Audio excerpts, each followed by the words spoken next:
Well, I believe we're scheduled to start now. I'm trying to make sure that we have all of our technology in place. So welcome back for the third and final hour. And to those of you who have stayed with us for this entirety of time, we are just so grateful that you are willing to stay up this late. We know it's pretty late and we know that you might be fatigued, but you don't want to miss this last part. So thank you so much. So welcome back. And I have the pleasure of introducing Thomas Ma. And I'm so very grateful that you guys are here. And I hope you enjoyed the last session. It was really amazing, strong conversation. And I want to thank all who participated in that. So this is our last presentation, as we stated. And my co-moderator for this session is Thomas Ma, who is a professor at the College of Computer and Information Technology at our college, St. Petersburg College in Florida.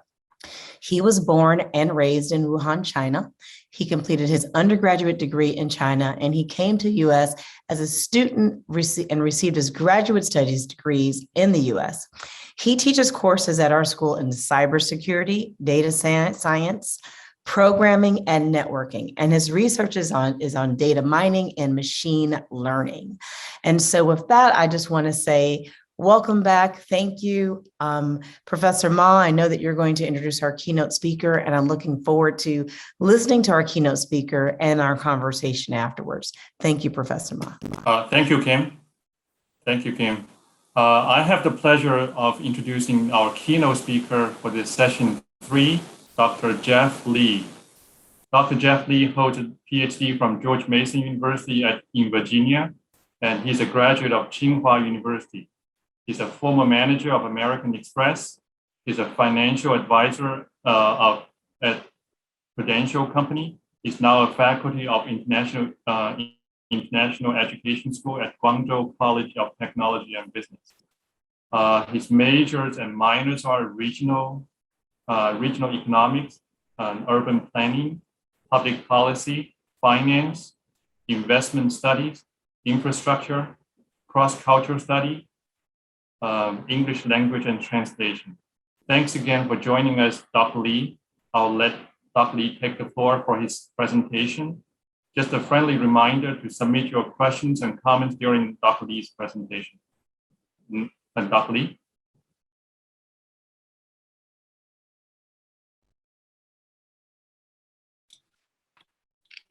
Thank you very much, Dr. Ma and everybody.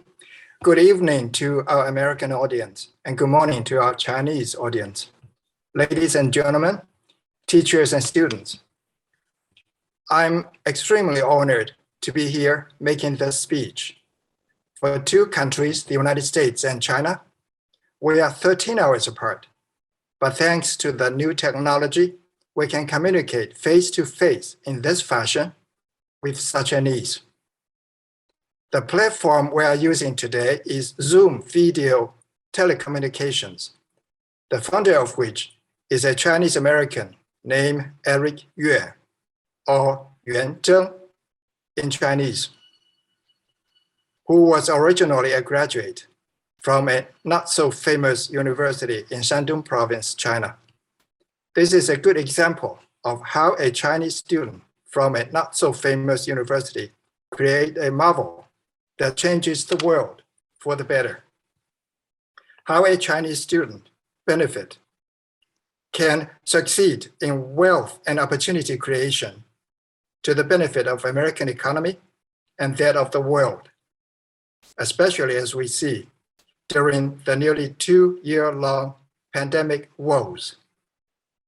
And also how the American education institutions have fostered and retained Chinese talents and ingenuity for the betterment of America and the world. It also illustrates the importance of continued exchanges of students between the two nations. Communications through social media has become an indispensable part of the Chinese life, especially among the young population. The most popular app-driven social media is WeChat by Tencent Company and its sister app, QQ. Apparently, going far beyond its initial telecommunication and social functions, Tencent has also integrated many other functions into WeChat, such as online payment and cash management, public information and direction, travel, food, lodging, and online shopping services and inquiries, interest sharing and games, health and pandemic warning, personal identification, and many more. Without a cell phone in hand, one may find it hard to move around in a city for a single day. There are, however, inevitably some downside effects of the widespread use of the social media, especially for students today, who find their time slip away through mobile devices with little gain. Easily 2 or 3 hours is gone before they are aware of it. The time they should have dedicated to their coursework or to reading literary and scientific classics. Being obsessed with the cyberspace social media may fail some students the ability to communicate in the real world. The opportunity cost for the overuse or abuse of the social media could be high in the long run. Being a former college student from both China and the United States, I'm apparently in the right position to present my observations and comments on their education systems. I'm sharply aware of the differences and respective advantages of both systems. The Chinese system is more organized with certain degree of disciplinary imposition on the students. Don't get me wrong, unlike those imposed by the military. Just a transition from parental custodianship to the rule of a social organization. As freshmen, most students may enjoy the freshness of a new start, while others may find it hard to adapt to the new environment unless or until being helped by their fellow students and counselors. It is more like a big family following some rules. Typically, the wake-up calls, time to stay on campus or to leave, time to close the dormitory gates, and official guidelines for COVID-19 virus control, and so on. Following these rules or not is simply a question of whether to stay as a student or not. With regard to courses and academic work, they have to follow school curricula with limited individual flexibility, especially in the first 2 years. Their majors are mostly predetermined. Changing tracks is possible, but rare. It is also rare for students to temporarily take time off school to pursue other interests.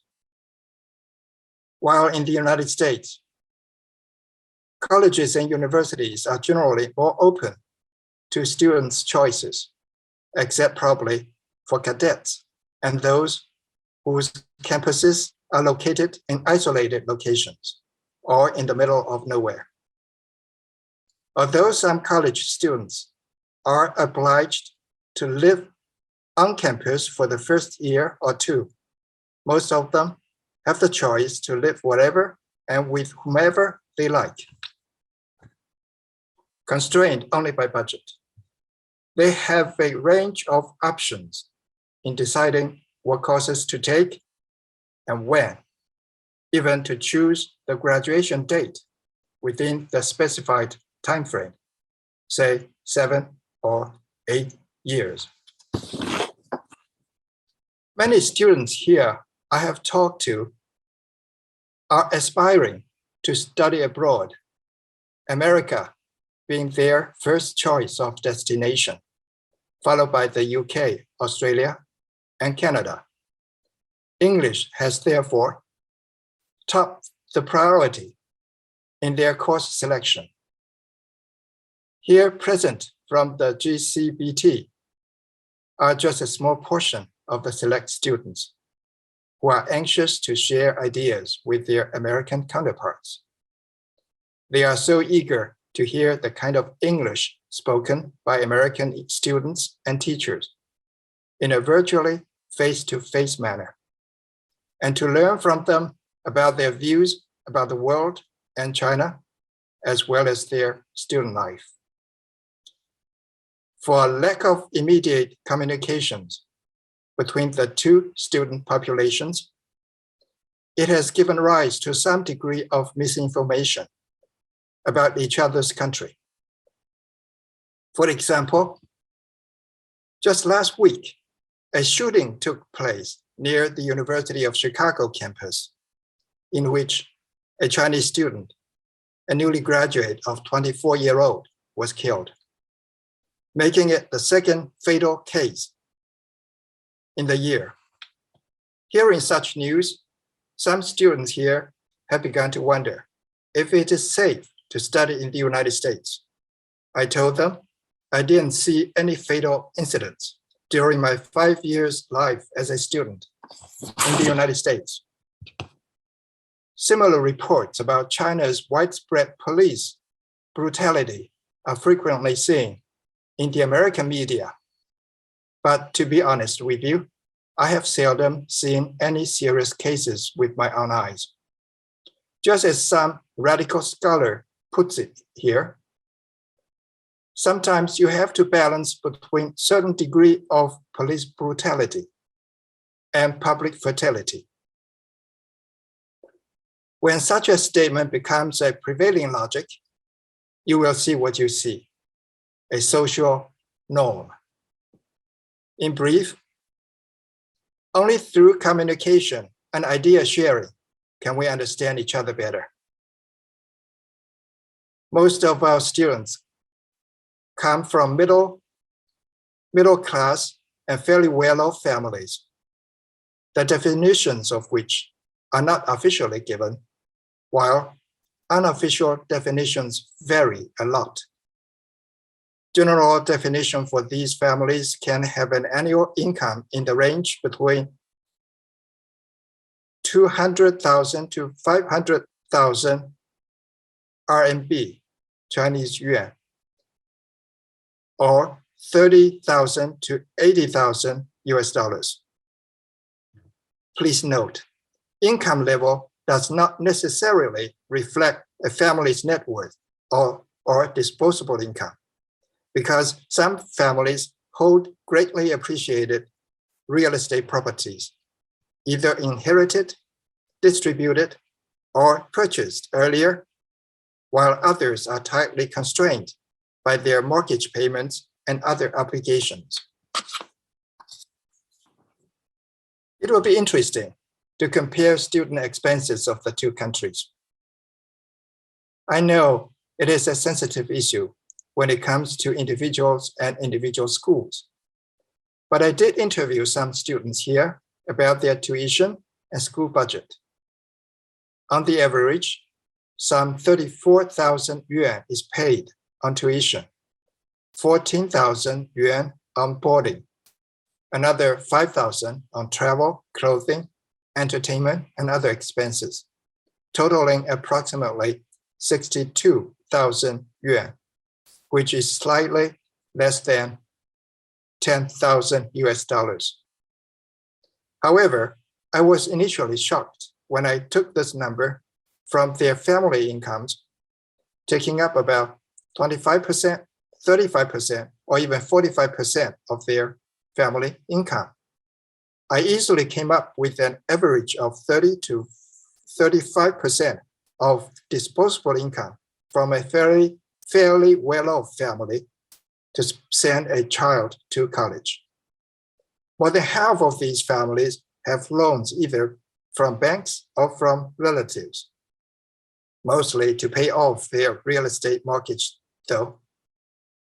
It goes without saying that education is a big chunk of family spending in China, and that Chinese parents view education as their most worthy investment.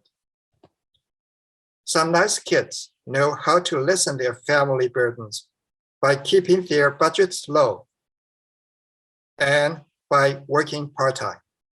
For example, it is not uncommon to see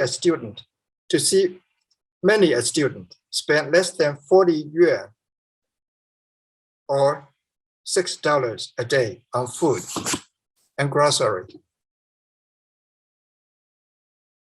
Some students walk 10 kilometers a day to work part-time in their vacations, which can be detected from the shared information on WeChat. Guangzhou College of Business and Technology is located in the Pearl River Delta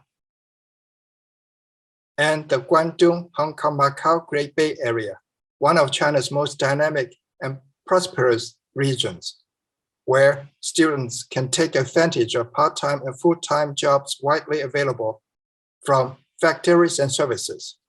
This helps make up for some deficits incurred by some students and attracts considerable number of students from other parts of the country.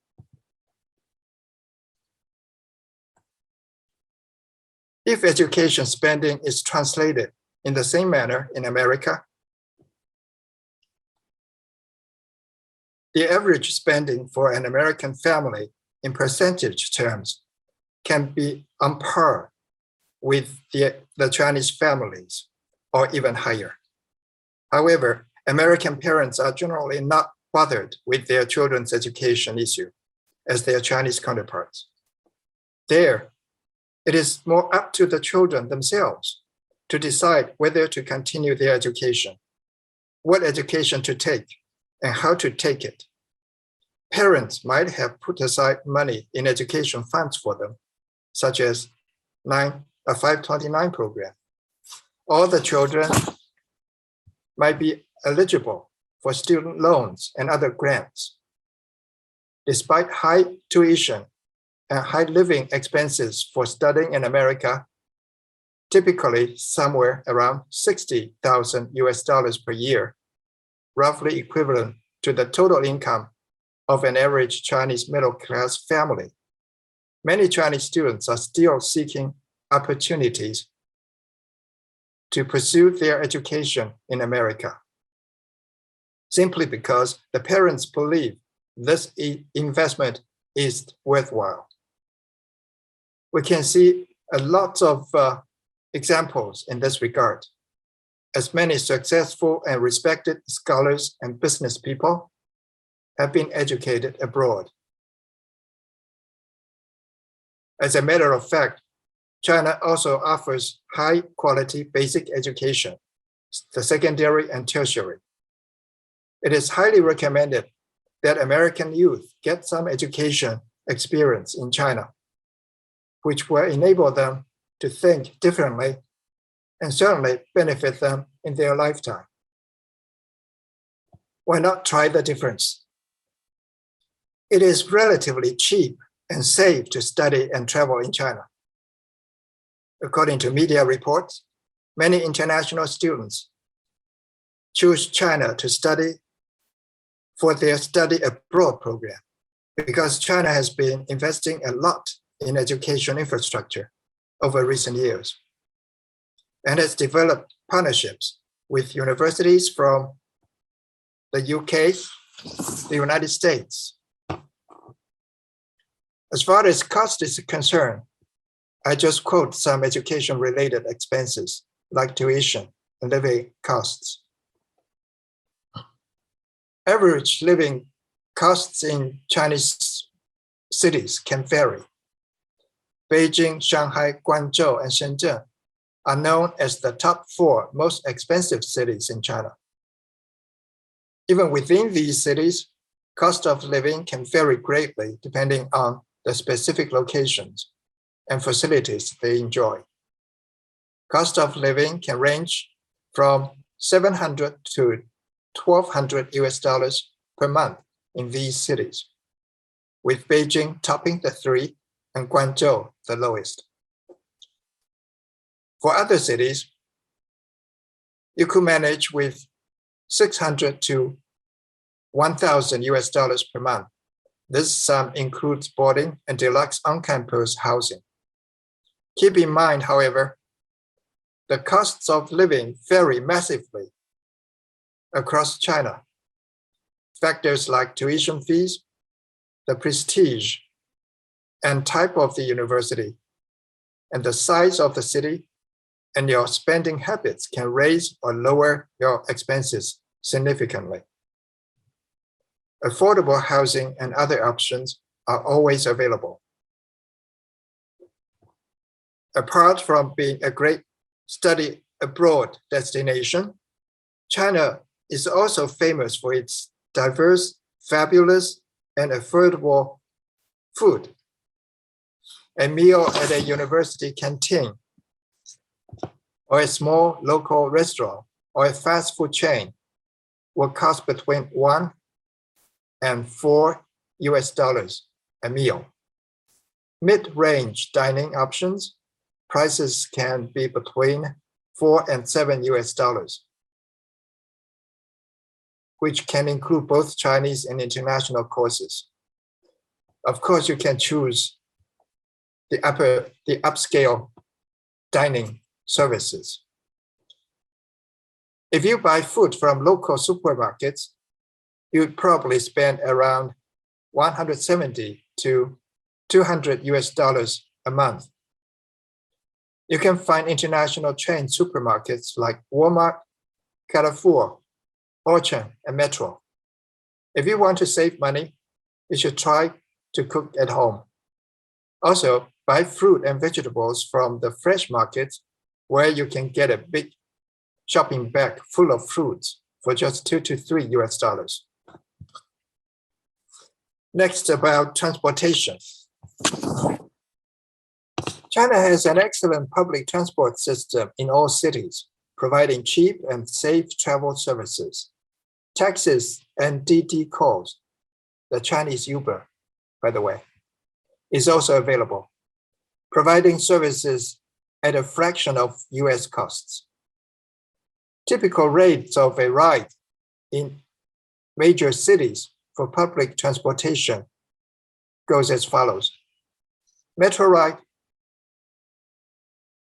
$0.5 per ride. Taxi rate, $0.333 per kilometer. 20 minutes taxi ride across town, $4. City bus, $0.3. A student transit pass costs around $15 to $20 per month. Intercity highway speed. Intercity high-speed train service is also available, connecting all major cities in a fast, safe, and reliable fashion, and at a reasonable cost. Air transport connects all major cities in China and with other countries. Costs vary from season to season. Other reference costs. Books and study materials, $30 to $50 per semester. You could pay more if you study sciences, medicine, or art. Medical insurance, around $60 for 6 months. There are some government-sponsored scholarships program available for international students, which provides full or partial funding for tuition, boarding, and travel. Studying and living in China enables you to explore a fascinating culture and learn the Chinese language. Universities offer many bachelor's and master's degrees taught in English, and a great study environment where you can develop both personally, academically, and professionally. Thank you.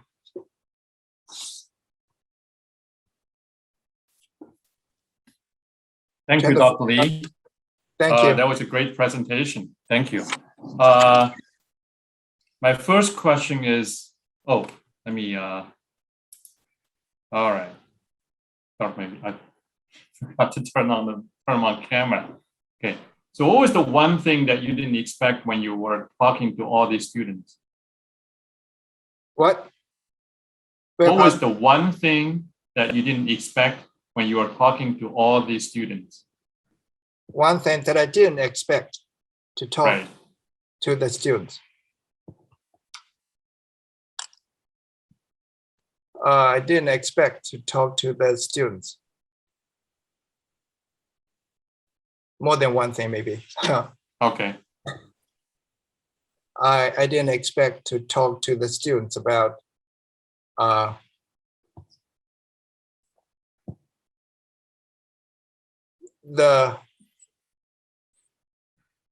way the way they interact with the school authorities, and the way they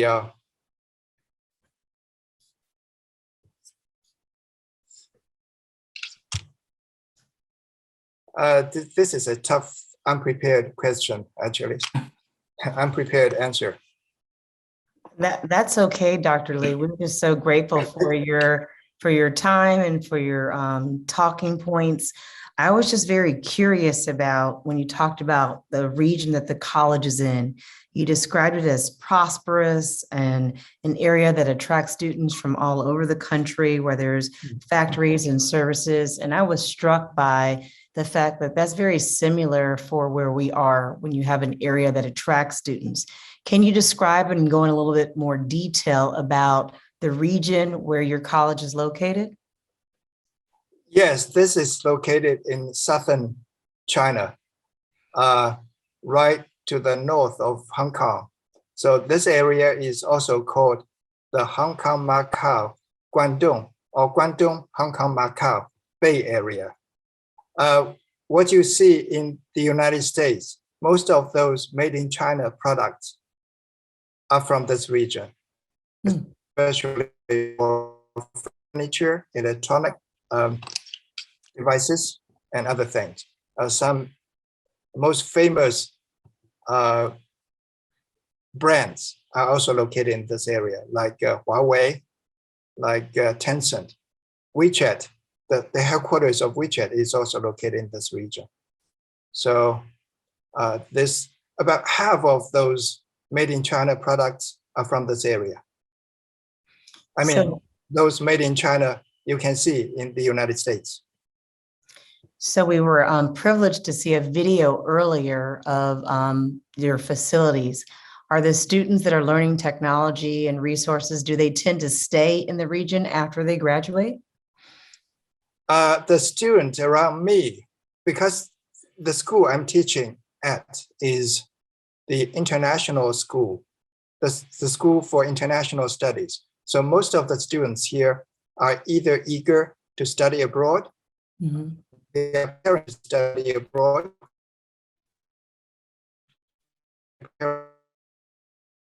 to in the postgraduate level. And for other students, yes, I've also talked to students from other schools. They are attracted to this area by the opportunities. That's true. Thank you so much. And Professor Ma, please feel free to ask whatever follow-up questions you desire. Yeah, I see your bio, very impressive, background here. You have a PhD from George Mason, and then you graduate from Tsinghua, which is the most prestigious university in China, too. I think there is some kind of miscommunication. I'm not a graduate from Tsinghua University, but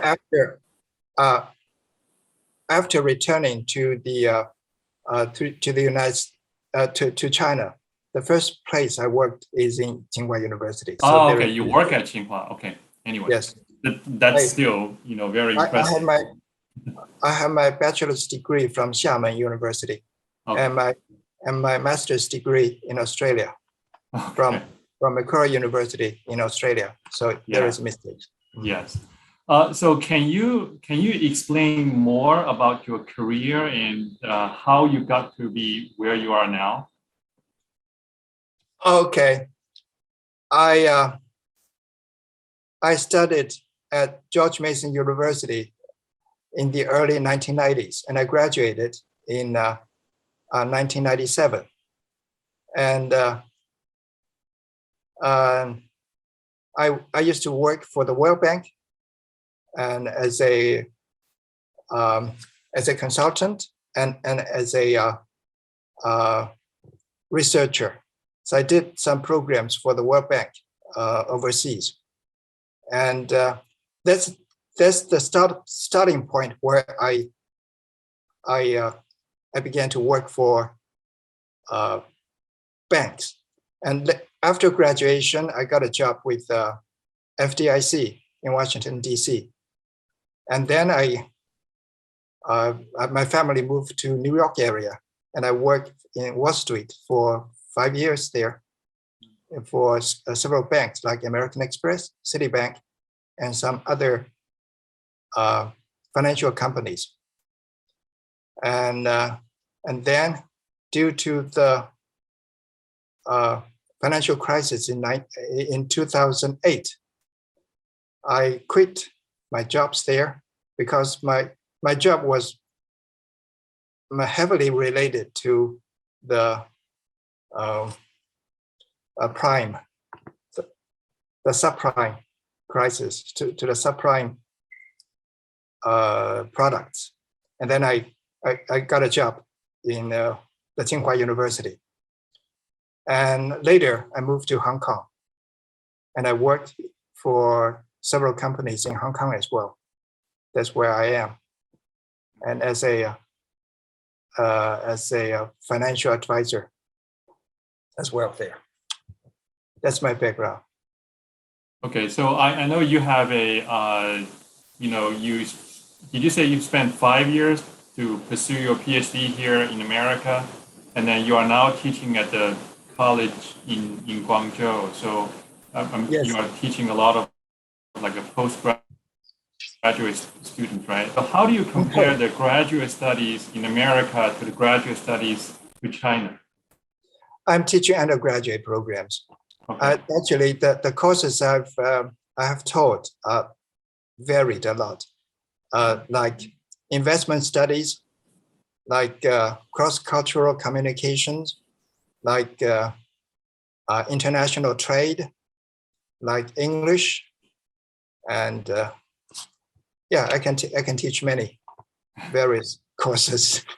I'm not very specific because my master's degree is in urban planning, and my bachelor's degree is in English, and my PhD degree in public policy, with Right. a focus in regional economics. So it's very varied. Okay. Thank you so much.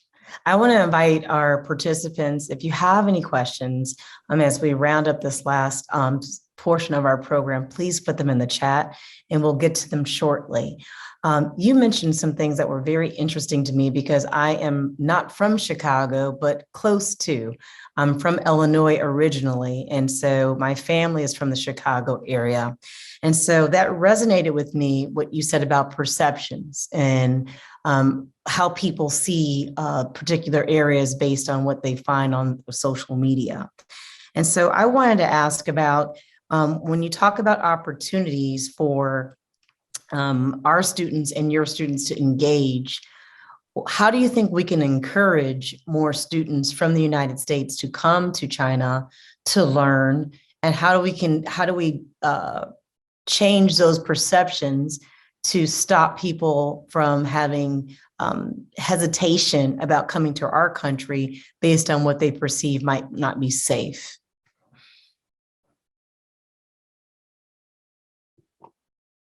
Asking me? Yes. I was still thinking about the question that Dr. Ma has just asked. So could you please ask that? Please answer that first. Thank you.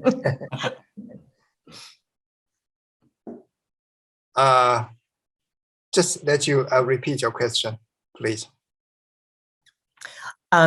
Me or Professor Ma? Yours. I was just wondering, how do we change perceptions so that we can encourage students to come to China? And how do we encourage students from China to come to the United States if they have hesitation? That discussion on opportunities, how can we best cohabitate in a good way in terms of opportunities for both students from the United States and China. Before they make decisions, I think they should communicate well with their Chinese counterparts and talk to them and ask them their major concerns. I think as far as safety is concerned, I think China is pretty safe. As far as living, it's also a great place to live. For studies, they might have to adapt to the Chinese system because the subjects and the way they teach is very different from those of in America. But I think it's good for the American students to learn the way of thinking, the Chinese way of thinking, which is very different from those of the American. I myself, when I first started my studies in America, I have to adapt to the American way of thinking, but which is easy, much easier than the Americans come to China to adapt the Chinese way of looking at things. Thank you, sir. So it takes time to communications, sharing information with their Chinese counterparts first before they make decisions. Mm. You know, the other thing I find that comparing to college students in America to the students in college students in China, do you find, you know, most, at least many of American college students, they have part-time jobs. At least half of the students, or more than half of the students I teach, they have part-time or even full-time jobs. Is that true to Chinese students as well too? Do they have a lot of part-time job, or what kind of part-time job they have? Like in America, we have American students. They're the waiting table. They are doing all kinds of part-time jobs or full-time jobs. And then is that the same in China as well too? It's getting similar, yes. Mm-hmm. Yes, that's why people come to this area to study. There are a lot of part-time jobs available. Around here are many factories and service facilities. And from nearby towns, you can see advertisement for hiring. Mm-hmm. And many students will go there in their vacations or in the evening or something. Yes. And in your presentation, I heard about for American students to study in China, they can purchase the medical insurance at a very affordable price, like $60 or something for the whole year. That's unbelievable in America. You know, just that's unreal. So that $6 covers the whole a lot, or is it we still have to pay out of pocket? I don't know. For the contents of coverage, I'm not quite sure, but it's reported like that. There are some discounts for foreign students. Yeah, because the medical expense is a huge issue here in America. Yes, that's true. Yeah. Mm-hmm. So this is also an issue for Chinese students. Mm-hmm. When they go to America, they said they spend a lot of money on insurance, on medical insurance. And they said medical service is most expensive part of spending in America. I told them it may not be the truth because everybody has insurance. Once you paid off the insurance, you feel much more comfortable living in the United States. That's a big concern of students studying in America. And also for many visitors to the United States, when they get sick, they normally go direct to the hospital, who will treat them as emergency. That's why they cost a lot. But if you have a doctor, have a clinic to go to, it's much cheaper.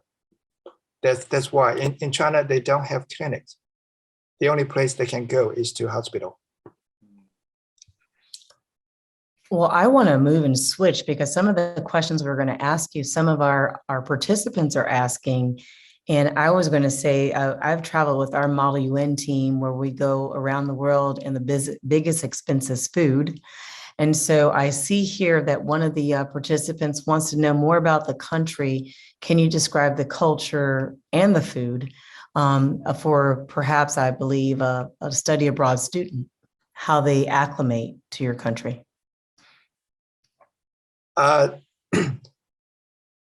Nowadays, good foods are available everywhere. Even on our campus, you can see, actually, I have some pictures of our canteen food. We have a buffet, we have a very good fast food service here. But I prefer cooking by myself. I like to adjust the flavor to my own preference, to my own favor. Yeah. Do you find that students, when they come over there, that they find families to engage in and get more home cooked meals? No, in the student dormitories, they don't have a kitchen. They have four students sharing one room with a bath. But they often use some cookers to do their cooking in the dormitory, but you cannot do a family cooking in large scale. They have to do it secretly. It's officially not permitted, but they do it anyway. Nice. Professor Ma, do you have any follow-up questions before I answer one of the other questions in the chat? Yeah, I was just going to say, comparing, have you, now I know there are many graduate programs in colleges in China, and then how do you compare those graduate studies in China to your own study or the graduate studies in general in America? So which one do you think is more rigorous or has more freedom, or do you have any comparisons? Oh, yes, the US. Okay. Yeah, in the US, you have the advisor, your academic advisor, giving you advice, and the relationship is very much like assistant, just simply assistant. But here in China, a graduate student has closer ties with their mentors. We call it mentors, right? So the relationship is a little bit different, and much of your work is tied with your mentors. In America, you have your own choice, and you can have more than one mentor. This is a big difference. But for this college, we don't have graduate studies yet. Because like the PhD program here, many of the colleges here, so it's hard, it's difficult to get in, but then I just attended, just some students, it varies, takes like 5 years the minimum, or 7 years, or 8 years. Or yeah, 7 or 8 years, but yes. In China, is that like a 3 years, right? Yeah, my university, it was 7 years for my university. That's why I hurry up to graduate within 5 or 6 years. That's the reason why I quit my job with the World Bank. I worked for the World Bank before my graduation. So when my advisor told me that you need to graduate sooner, otherwise it will pass 7 years. So I quit my job from the World Bank to finish my dissertation. Okay. That's true. Yes. All right. So in America, most doctorate degree students are part-time students. They need to have a job. But here it's more a full-time student.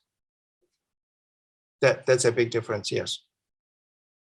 That's a huge difference and quite a commitment to, leave your position with the World Bank of all places. Quite a commitment. I want to get to one other question, and I'm going to let Professor Ma close us out with any questions he has from the students. But this one is an interesting one. It says, this is a participant from the United States, I believe. What is the percentage of students going to a university that do not follow a traditional path? And if they don't follow a traditional path, do they have room for an alternative path? Very little flexibility for those students. You have to follow the school rules, and normally it's like a batch. But unlike in the United States, the students can have different courses to choose, right? So the students in one academic track can attend different classes, but here is no. When they have the school curriculum, all the students of this we call them this class have to attend it. You cannot say this person wants to attend the other class while others go to the other. This is what I mentioned in my speech just now. There is lack of flexibility. So it's more like a batch job, batch work. They turn out the whole class from the very beginning to graduation. Very interesting and very different Thank you. from how we. In America, it's more like a patch job, right? Some students attend this track, somebody mix with the other one. You can have. My daughter has just graduated from Oberlin College. Oh, nice. In Ohio last year. Congratulations. So I'm sure she had to experience more like our patchwork then. Yes, patchwork, yes. So Professor Ma, time is of the essence. We've been on, this is our third hour. So I'm going to give you the last question before we wrap up and say thank you to both before we get to our closing. Thank you, Professor Ma. Go ahead. Thank you. So what are some of advice that you could give to American students who want to study in China? My best advice would be for them to understand China to understand China better before they come to China. Some rules needs to follow. Do they have to learn Chinese before they go to China? Not necessary. We have a lot of institutions that teach different courses in English. Right. And they are very welcome with their English. So many students, so many teachers are eager to talk to them, to teach them, or to share information with them. That's their advantage. Well, we're going to have to take advantage of that and find a way to get over there. So Thank you. I think the best thing they can learn from China is the way of thinking, which is very different. With the Chinese way of thinking combined with the American way of thinking, you can be a genius. You can create many things like Dr. Ma. Thank you. That's Thank incredible. And what a good way to end.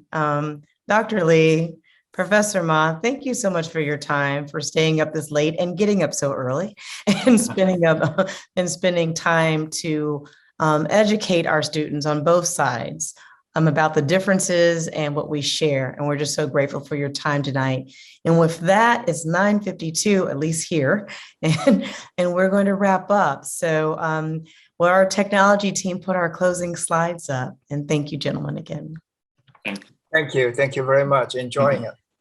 Thank you.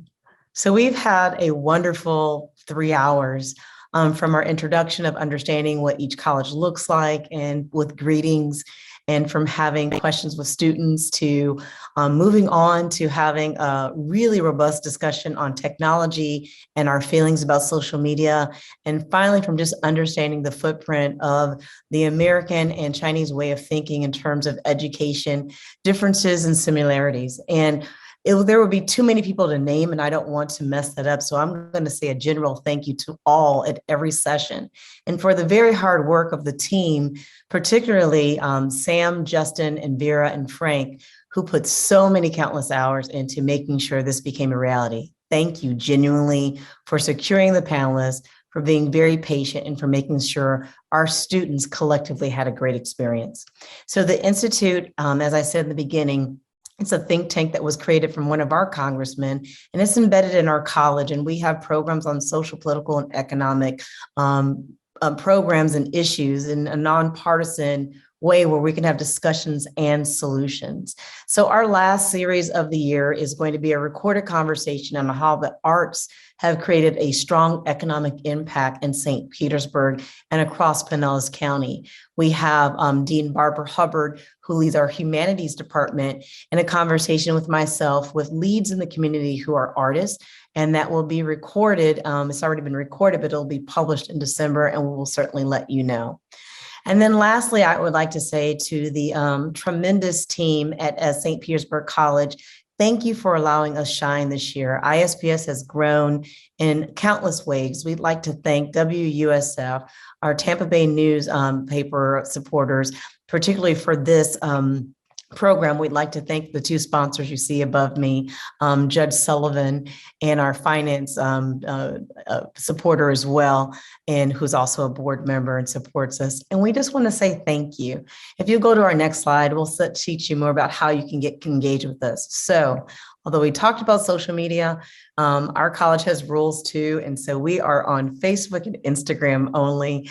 Please like us on Facebook. Please come to us on Instagram. We are slowly building this. So we appreciate your feedback.